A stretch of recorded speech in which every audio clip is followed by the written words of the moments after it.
Adam i Eva možda ne bi sagriješili da su učinili sljedeću stvar.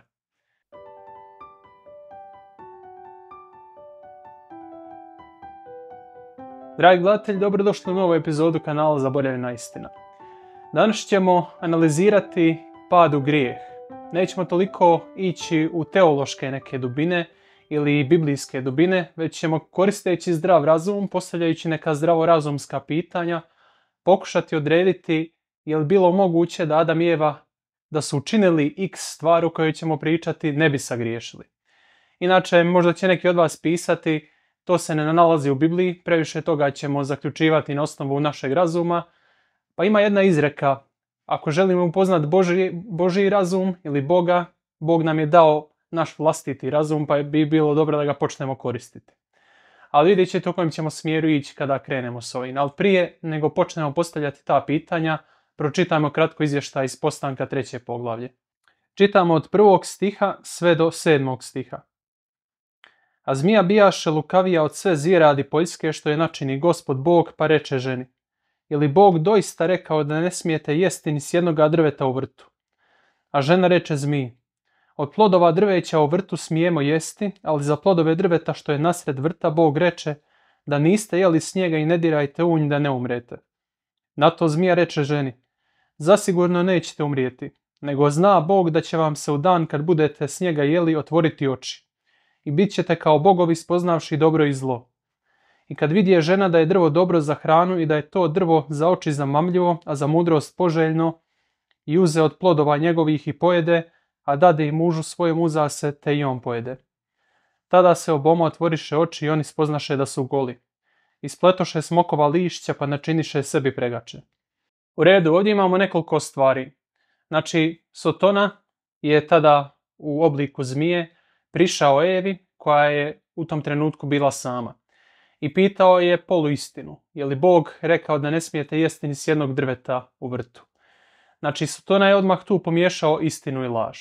I onda Eva pravilno odgovorila i rekla je da je Bog rekao da drveća u vrtu smiju jesti, ali drvo što je nasred vrta da ne smiju jesti.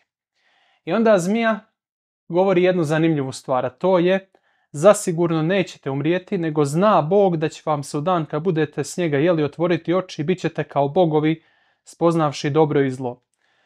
Ova rečenica zna Bog da ćete postati kao bogovi na našem jeziku možda zvuči kao da Bog zna da će oni postati neki veći nivo nego što jesu. Međutim, u hebrejskom, kada bi se doslovno prevodilo, zna Bog da ćete postati Bog kad budete s njega jeli. Znači, zna Bog da ćete postati kao on, identično kao on kad budete s njega jeli.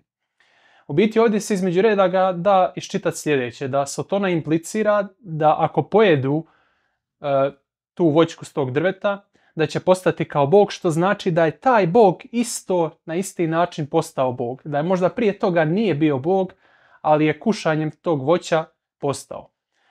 I sljedeću stvar je Eva mogla učiniti i zapitati se i na taj način možda izbjeći pad u grijeh. A to je da počne koristiti svoj razum i logiku.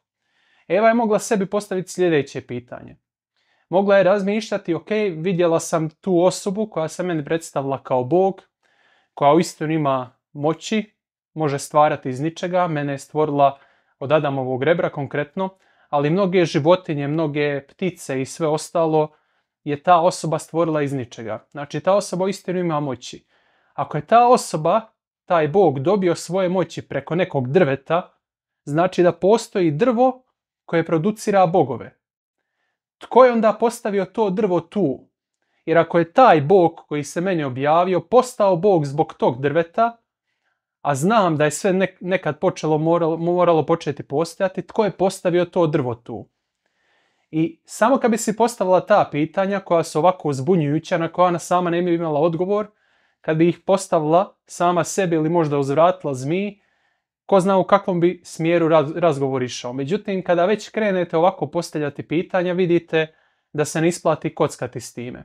Jer ona je mogla ovako jednostavnu računicu napraviti sebi. Eva konkretno, ne zmija. Mogla je reći, ok, ovaj Bog koji se meni otkrio je pojeo s tog drveta, a prije toga nije bio Bog. Ako je to drvo došlo od nekud i ako to drvo producira bogove, znači da postoji netko iznad tog drveta i iznad tog boga koji je postavio to drvo. I samo korištenjem logike i nekih pitanja i zdravog razuma već se stvar komplicira i evo bi možda to bilo dovoljno da spriječi da ne ubere sa tog drveta i ne pojede. Međutim, što se događa? Pogledajte u 6. stihu. Kaže, vidje žena da je drvo dobro za hranu i da je to drvo za oči zamamljivo, a za mudrost poželjno. Znači, Eva je ovdje isključila svoje logičko razmišljanje i oslonila se na svoja osjetla, na svoju percepciju. To je u biti ono što se događa sa svima nama, dragi gledatelji, kada griješimo.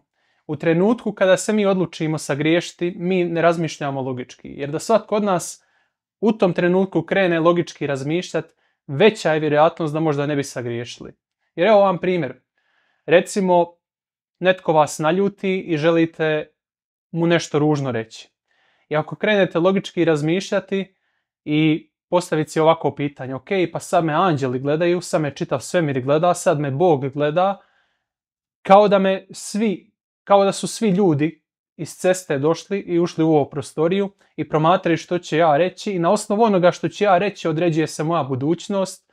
Pa ako ne bi to uradio pred ljudima koje vidim na cesti ili pred nekim visokim rangiranim osobama, zašto da to činim pred Bogom ili pred anđelima? Međutim, pošto se mi ne postavljamo ta pitanja, mi si povećavamo šansu da sagriješimo i na kraju krajeva i upadnemo u taj grijeh.